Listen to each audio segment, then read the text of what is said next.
T Squad, this new season of College Hill Celebrity Edition just might be the best season of them all. They are already showing their black A behinds, okay?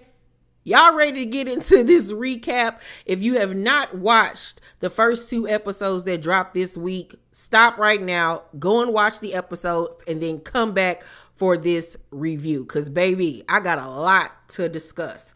So, the episode begins with the celebrities arriving at the home. So, they're going to New Orleans, and they're going to, what school are they going to?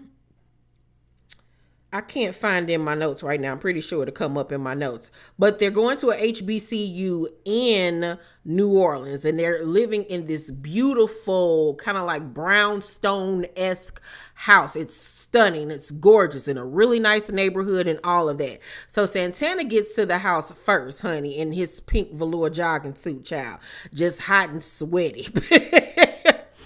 And when Black China gets there, he decides to hide because he doesn't want to have awkward conversation in case it's somebody that he really don't, vibe with, or the conversation goes stale. So this big fool is up here hiding all around the house, avoiding her until he realizes that it's her. Mind you, she got on all pink too.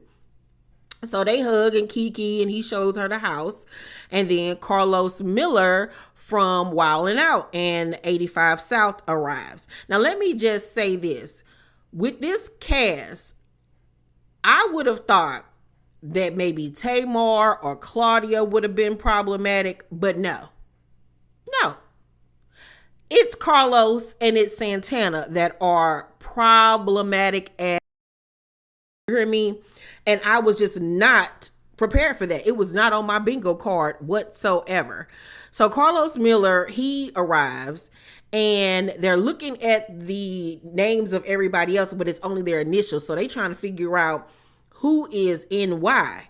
And Santana guesses Nick Young. And of course, he's right. Nick Young is the next one in the house. Now, he did attend college, but he didn't finish because he went to the NBA. So mind you, it's Mardi Gras season when this is going down, which would be the worst time whatsoever for them to have a bunch of celebrities in a house going to school and having to study when they gonna want to be outside partying, especially Santana. Claudia Jordan arrives, and she also went to school. She went to college, graduated, I believe, but she did not attend a HBCU. She was like one of only 30 black kids in her college. So this is an experience that she wished that she would have had back in the day. But the gag is her and Santana kind of had a little shaky past because he didn't like some of the things that she was saying about him on TGIF or whatever, the show she does on Fox Soul. So he a little iffy of her. You know what I'm saying? They on shaky grounds. So Angela does not know who Carlos Miller is. But he was like, I'm a comedian. She was like, tell me a joke. And he was like, it don't work like that. And you could tell she was kind of a little bit put off by that, but it don't work like that. Like, I hate when people tell people that are funny to say something funny. Like, it don't work like that. Like, I had a celebrity do that to me and was like, curse or like do something funny. And I was like, I'm just not a dancing monkey. Like, no. It don't work like that, my love. No. Especially not for free. So she was kind of a little bit put off by that. And then when Claudia mentions that her mom is Catholic because she's Italian.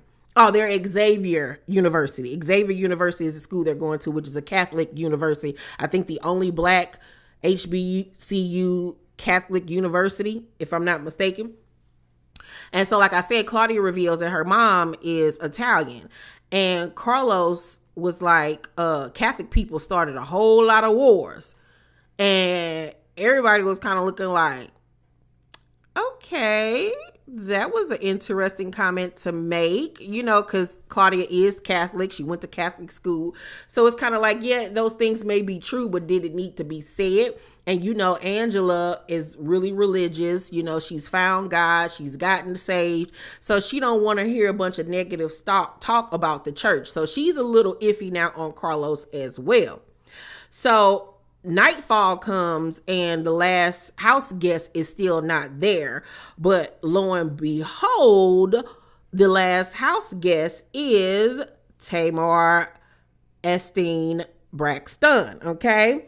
And when she comes in, she hugs everybody, speaks to everybody. And I noticed when she and Claudia spoke, it was kind of like real surface level. It was like, hey, how you doing? It's good to see you. Okay, on to the next one. So it was kind of like, have they had issues in the past, or is it like two alpha women coming, in head to head? You know what I'm saying? It was kind of weird. They're high to each other. So I was like, I have my eye on that. So after that, they bringing in their luggage and everything, and baby Tamar got her assistants with her. At first, I thought they were some college students that she had come in with her stuff, but she said, no, them were her assistants. So she brought, I guess her glam squad or some people with her or whatever. And I was like, oh, okay. Now, mind you, she got 39 million pieces of luggage, child. And Santana got a whole bunch of luggage. He don't want to take his luggage upstairs, child. It's just a mess. So the next day is orientation, and Saucy and Tamar are still in the bed asleep while everybody else is up eating breakfast, trying to get out the door to make sure that they're on time. And so Nick is yelling like, wake up, Saucy, wake up. And so Saucy and Santana jump up like, what's going on? Mind you, Saucy sleeps in his drawers, okay? His panties, these blue panties that go up his booty crack. And I have no problem with that. He's sleeping with Tamar. Tamar don't care. But I just was not expecting to see Santana's body, yada, yada, yada, yada, yada. I mean, that BBL he got, honey, worked, all right? Because he got a rump roast right there in the back, all right? So Santana and Tamar finally get up, and Santana is taking his ever-loving time, all right? And he just walking around acting like everybody not outside waiting on him. And so when they about to be late, they was like, we gone. So by the time he come outside, they already done left. And so he got the nerve to have an attitude, talking about some they trying to be some goody two shoes, trying to make him look bad. Da, da, da, da. I'm like, how are you blaming them because you decided that you wanted to be Princess of Wales? And take your ever-loving time. No, like, they're not about to make a bad impression because you don't care. Like, you can tell that he's not taking this seriously. It's just a job for him. Or I feel like he's coming in giving a Ray J special where he probably won't graduate and then he'll have to come back next season and redo it again. That's what it's kind of giving me. So he mad because he got to ride to the school by himself.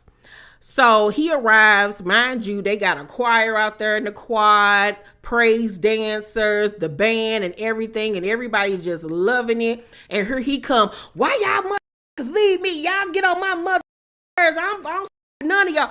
And I'm like, Santana, you are at a Catholic school with a whole choir singing the Lord's praise. And you up here cussing like a sailor. Like, come on now. Like, show some type of respect. I was like, what is he doing? Like, he was just getting on my nerves already. And I was not expecting for Santana to get on my nerves like this. So they go inside and they have to pick like what's going to be their extracurricular activities or whatever. So China Angela joins track and field because, you know, she's running, you know, as far as her exercise and Bible study. Santana joins cheerleading. Nick does the athletic team because, you know, he says he wants to be a basketball coach now that he's retired. Claudia joins the science club, and I don't know what Carlos did, but their advisor tells them that they have to, of course, be on time, dress appropriately, like nothing that's going to, you know, cause attention or anything, cannot, use any types of substances on campus and blah, blah, blah, blah, blah, blah, blah, blah, blah. Now, Santana has zoned out because he ain't trying to listen to that, because he said he don't appreciate people trying to tell him what to do. And I was like, well, why are you here? Once again. Like, I did not expect for Santana to be so childish. I just did not. I was just so shocked by this. So they go, that night, the guys decide to go to the basketball game while the girls go out to eat. And Tamar asks Angela about her new man. His name is Derek. He's in the music industry. And she was like, her face just lit up as soon as she started talking about him. And she says that he is the one. He's a man of faith. And she speaks on her faith and her sobriety and what led her to decide she wanted to live a sober life and everything.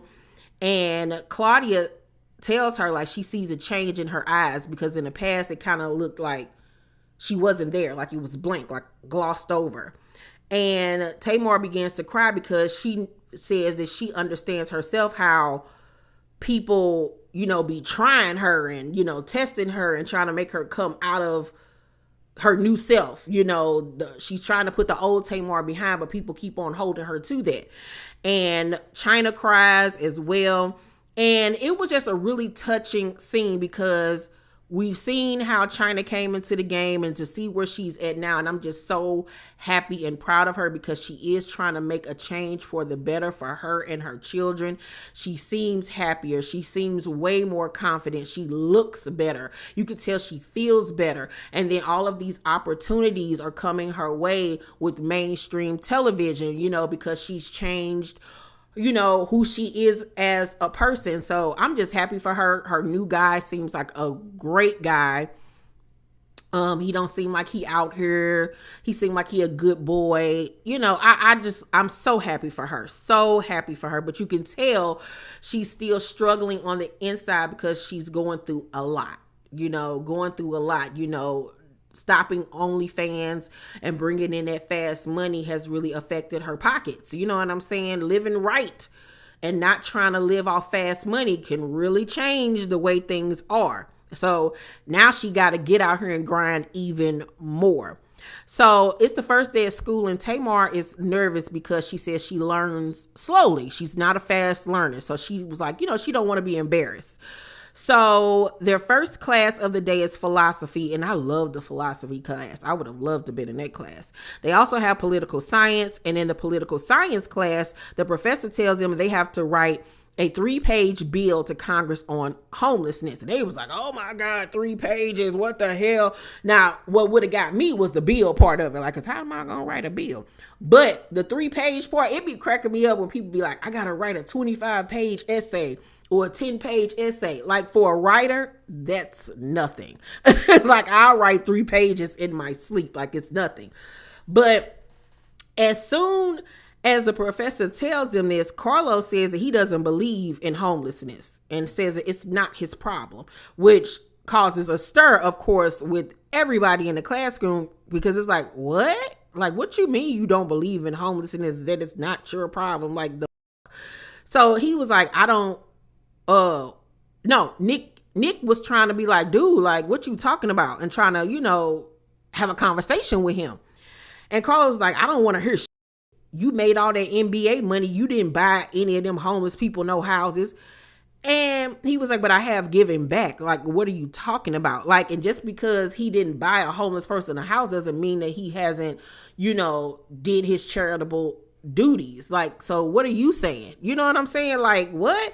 It was like he was just being combative. And it was just like, why are you so loud? First of all, so loud, so belligerent, so dismissive to what everybody else had to say. Like, you can agree to disagree. You can have a debate, conversation, and not be so rude about it. Like, I was like, is he high? Like, did he take some coke or something before this? Because it was just so weird. And so I'm also looking at him like, how you gonna blame Nick Young for not buying homeless people a house when he ain't even bought himself a new side tooth? I was looking like, Nick, sir, now wait a minute. I went and looked up his net worth. You still got about 20 mil or so from the NBA. Why is that side tooth missing? That is no. Absolutely not. So Carlos was like, why you have a house? And Tamar was like, because I worked really hard for it. And Nick was like, people can't work that hard though. And Carlos was like, why not? And Nick was like, you got drug addicts. And Carlos was like, they chose drug over homes. Bro, you are writing a bill and then you're representing it to a black senator. That's pointless. Y'all know exactly what I'm saying. And I was like, is he really saying this on national television? Basically insinuating that any black politicians ain't ish, like a corrupt. I'm like, huh? I was blown away. And that's not true when it comes to homelessness. There's a lot of people that are homeless that did not choose to be in that situation. You have people that had a house, had a mortgage, lost their job or whatever, couldn't pay their mortgage, couldn't find another job in time, and then get kicked out on the street, that have children. You know what I'm saying? Everybody isn't a drug addict. You know what I'm saying? That ends up in those situations. You can have war veterans that come home and can't find a job and end up homeless. You know, there's a lot of different circumstances that can lead to a person being homeless. So I felt like that was just a very careless, uneducated thing for him to say, and to be so loud and wrong about it at that. And it was just so embarrassing. The teacher was standing there looking like, what in the entire going on? He had no respect for the teacher, no respect for any of his classmates. It was just so ghetto. And everybody was like, is this really happening? Yeah, it was really happening. Carlos made a fool out of himself, a big ass fool out of himself. Really, truly. And I'm like, you of all people who got fired from your job and went crying all on the Breakfast Club. I watched the episode. Hey, somebody call Nick so we can talk about it. Like, sir, you could have been homeless yourself. What if 85 South ended? You didn't have the job no more. People didn't deem you funny, didn't want to see you do comedy anymore. You could easily end up homeless. Like, what are you talking about? Look, ugly. He get on my nerves. Like, I do not like him anymore. Like, no, absolutely not. However, I am going to give this first episode an A. It was very good. It was very shocking. Very drama filled right off rip, and it was funny as well. Y'all let me know down below in the comment section what y'all thought about the first episode of College Hill Celebrity Edition Season 3. What did y'all think of Santana and Carlos? Let's talk about it. Please make sure to thumbs up this video, subscribe to my channel, and turn on your post notifications if you have not. And to my Patreon fam, I love you and thank you all for the support. I'll see you guys on the next video. Peace.